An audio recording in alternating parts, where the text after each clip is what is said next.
Well, কেতিয়াবা কিছুমান ইনসিডেন্টে ৰিলেশনশিপটো fast ট্ৰেকত লৈ যায়, which is true. সৰু সৰু কিছুমান ইনসিডেন্টে কেতিয়াবা ৰিয়েলাইজ কৰোৱাই দিয়ে যে losing someone is so difficult. হয়তো আমি ৰিলেশনশিপত নিজৰ পাৰ্টনাৰক গ্ৰান্টেড লোৱা ষ্টাৰ্ট কৰোঁ.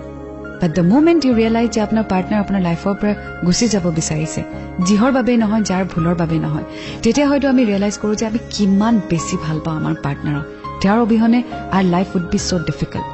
So কেতিয়াবা এনেকুৱা ধৰণৰ ইনসিডেন্ট, এনেকুৱা ধৰণৰ সিচুৱেচনে ৰিলেশনশিপটো একেবাৰে ফাষ্ট ট্ৰেকলৈ লৈ যায়, বহুত বেছি ষ্ট্ৰং কৰি দিয়ে, বহুত বেছি ট্ৰু আৰু অনেষ্টিও আনি দিব পাৰে. But it is not always like this. প্ৰত্যেকবাৰ যে এনেকুৱা হ'ব সেইটোও নহয়. কেতিয়াবা এটা সাধাৰণ ভুলৰ বাবে এটা ৰিলেশনশিপ ব্ৰেকো হৈ যাব পাৰে.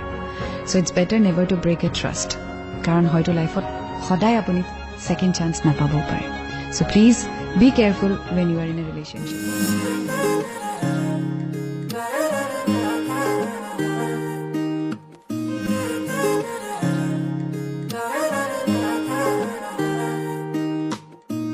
হিয়াৰ বাহিৰ ঘূৰি হোৱানা ঘূৰেৰে দিয়ানা প্ৰেৰণা হিয়াৰে খাবতিৰ